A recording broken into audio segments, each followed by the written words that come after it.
तुम देख रहे हो जनमत हरियाणा, मैं हूं नलिनी। अरीब तुम देखियो खबरें दिन भर की। आज नामांकन का आखिरी दिन था और आज कई उम्मीदवारों ने अपना नामांकन पर्चा भरा। तो सबसे पहले बात करते हैं भूपेंद्र सिंह हुड्डा की। भूपेंद्र हुड्डा ने आज सोनीपत सीट से अपना पर्चा भरा। इस अवसर पर अपने पिता का साथ देने के लिए भूपेंद्र हुड्डा भी मौजूद थे।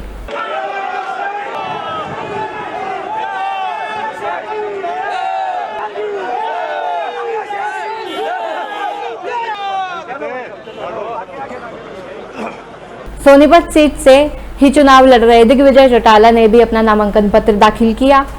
दिग्विजय चौटाला जेजेपी और आप गठबंधन के उम्मीदवार हैं। दिग्विजय चौटाला के नामांकन के समय उनके पिता और जेजेपी के मुख्य अजय चौटाला भी उपस्थित रहे।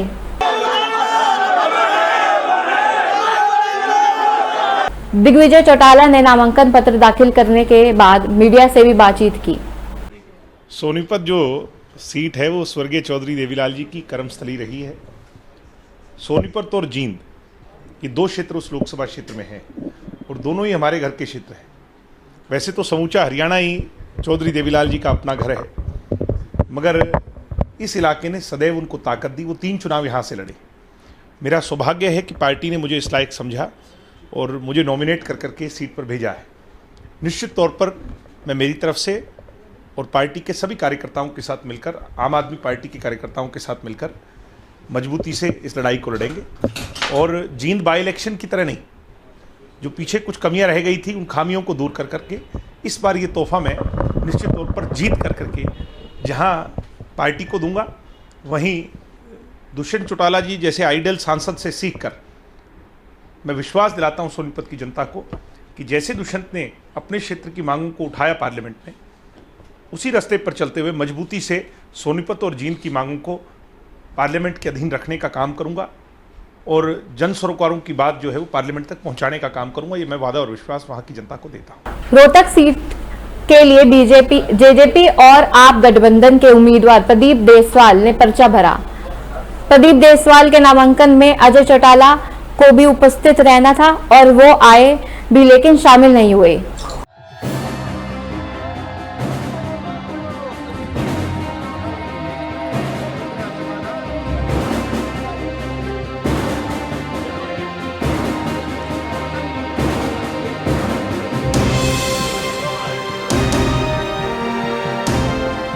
आज जेजेपी और आप गठबंधन के उम्मीदवार प्रदीप देसवाल ने रोहतक सीट के लिए अपना नामांकन पत्र भरा। प्रदीप देसवाल ने रोड शो भी निकाला, लेकिन अजय चौटाला इस नामांकन में शामिल नहीं हुए। दरअसल जेजेपी के मुखिया अजय चौटाला तो अपने समय से सचिवालय पहुंच गए थे जहां पर्चा भरा जाना था, लेकिन प्रदीप देसवाल तय समय पर नहीं पहुंच सके। तो अजय चौटाला वहां से सोनीपत के लिए निकल गए, जहां उनके बेटे दिग्विजय चौटाला के नामांकन में शामिल होना था। दिग्विजय सोनीपत में भूपेंद्र हुड्डा के खिलाफ चुनाव लड़ रहे हैं। रोहतक से दिनेश कौशिक की रिपोर्ट, जनमत हरियाणा के लिए। जेजेपी और आप गठबंधन के प्रत्याशी नवीन जयहिंद ने आज फरीदाबाद लोकसभा सीट के लिए अपना नामांकन पर्चा भरा। इस मौके पर नवीन जयहिंद के साथ दिल्ली के उप मुख्यमंत्री मनीष सिसोदिया और जेजेपी के प्रदेश अध्यक्ष चरणजीत सिंह रोडी भी मौजूद रहे। इस अवसर पर नवीन जयहिंद ने मीडिया से भी बातचीत की और कहा कि उनकी पार्टी चमत्कारी पार्टी है और उनका गठबंधन दिलों का गठबंधन है। भाई साहब, चमत्कारी पार्टी आम आदमी पार्टी को ये नहीं पता होता कितनी वोटों जीता है, लेकिन एक बात तय है, आग बीजेपी का किसी भी कीमत पर खूंटा पाड़ेंगे। भाई साहब, गुंडागर्दी का खूंटा पाड़ेंगे। मुद्दों के आधार पर जो दिल्ली में काम किए हैं वो लोगों के बीच में लेके जाएंगे और जो बीजेपी ने कांड किए हैं वो लोगों के बीच में लेके जाएंगे। और तो भाई साहब, हमारा मुद्दा ये है, जो हमारा गठबंधन है वो दिलों का गठबंधन है और क्लियर कट ये है, नवीन जयंत की कोई औकात नहीं है चुनाव लड़ने की। फरीदाबाद की जनता चुनाव लड़ेगी, फरीदाबाद का एक आम आदमी चुनाव लड़ेगा और भाई साहब इन्हें खूंटा पड़ेगा। और मैं आपको एक चीज और बता दूं, ये बीजेपी और कांग्रेस वाले कर रहे हैं सेटिंग। कांग्रेस तो जितनी वोट देंगे इसका मतलब वो बीजेपी तक वोट जाएंगे। कांग्रेस से गठबंधन के लिए इसलिए कही थी कि भाई ये जो राक्षस सोच है बीजेपी की, इसको खत्म करना जरूरी है। और इस राक्षस सोच को खत्म करने के लिए हमने कांग्रेस को कहा था, अगर देश में ये धर्म के नाम पे और भाई जात के नाम पे। ये बीजेपी वाले सत्यानाश कर देंगे, इसलिए इकट्ठा होना जरूरी है। हमने चरणजीत सिंह डोडी ने भी मीडिया से बात करते हुए कहा कि आम आदमी पार्टी और जेजेपी का गठबंधन युवा सोच का गठबंधन है। पवित्र गठबंधन है। दोनों हमारे नेता दुष्यंत चौटाला जी, अरविंद केजरीवाल जी युवा हैं और युवा सोच है। परिवर्तन लेकर के आना राजनीति, ये जुमलेबाजी की राजनीति को ख़त्म करना है, लोगों से धोखेबाजी को ख़त्म करना है। भारतीय जनता पार्टी ने 5 वर्षों में लोगों को इस तरीके से मजहब और जाति में बांट करके, धर्मों में बांट करके, गऊ और गीता की बात कह करके, वर्गड़ा करके, मुद्दे बदल करके हर व्यक्ति से धोखा करने का काम किया। नौजवान जिनको नौकरी चाहिए थी उन लोगों को पूरी तरह से उनसे खिलवाड़ करने का काम किया। 2 करोड़ नौकरियों की बात करते थे, अगर नौकरी नहीं दे पाए तो कहते हैं पकौड़े तड़ो और बेचो। इतना भद्दा मजाक हमारे देश के गरीब को 15 लाख की बात कह करके जन धन योजना के तहत और 15 पैसे भी किसी के खाते में नहीं आए। गरीब को गऊ के समान मानते हैं। उस गरीब से मजाक करना, मेरा ख्याल है कि कभी वो गरीब इस पार्टी को, इस मोदी जी की नीतियों को माफ नहीं करेगा। कांग्रेस प्रदेश अध्यक्ष एवं सिरसा लोकसभा से कांग्रेस प्रत्याशी अशोक तंवर ने आज जिले की अनाज मंडियों में चुनाव प्रचार किया और लोगों से अपने पक्ष में वोट करने की अपील की। अशोक तंवर ने मीडिया से भी बातचीत की और कहा कि भाजपा हवा में है। 5 साल तक भाजपा ने प्रदेश की जनता से जो वादे किए वह पूरे नहीं किए। कांग्रेस भी तैयार है, जनता भी तैयार है और मैं समझता हूं कि कुछ लोग हवा में है।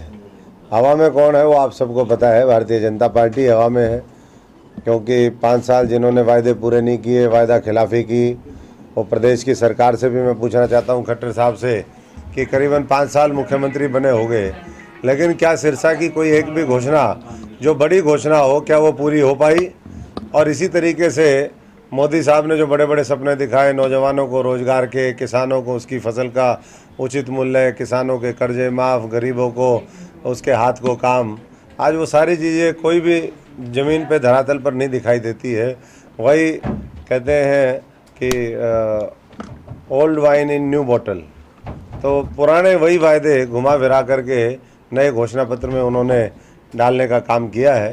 तो आप अंदाज़ा लगा सकते हैं कि किस तरीके से लोगों के अंदर भारी आक्रोश है। जगह जगह मैं कई दिन से दौरे पे हूँ, जब से पार्टी ने मुझे तीसरी बार यहाँ से प्रत्याशी बनाया।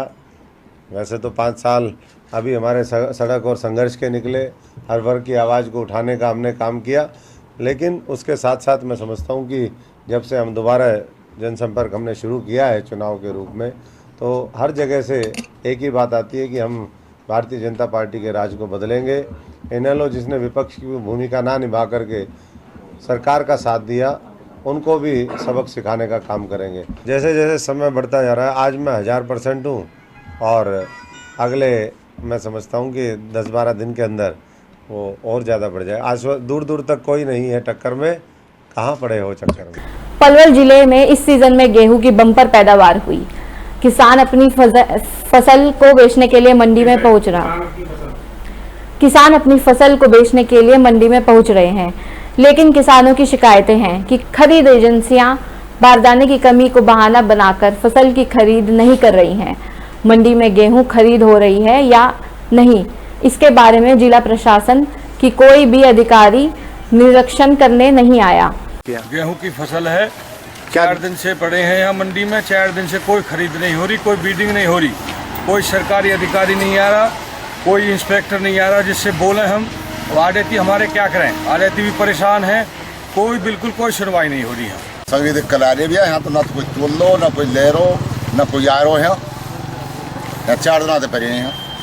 जब किसानों की समस्या के बारे में मंडी के अधिकारी से पूछा गया तो उन्होंने कहा कि मंडी में गेहूं की खरीद को लेकर खरीद एजेंसियां को दिशा निर्देश जारी किए गए हैं और मंडी में अब तक 9,30,000 क्विंटल के करीब गेहूं की खरीद की जा चुकी है।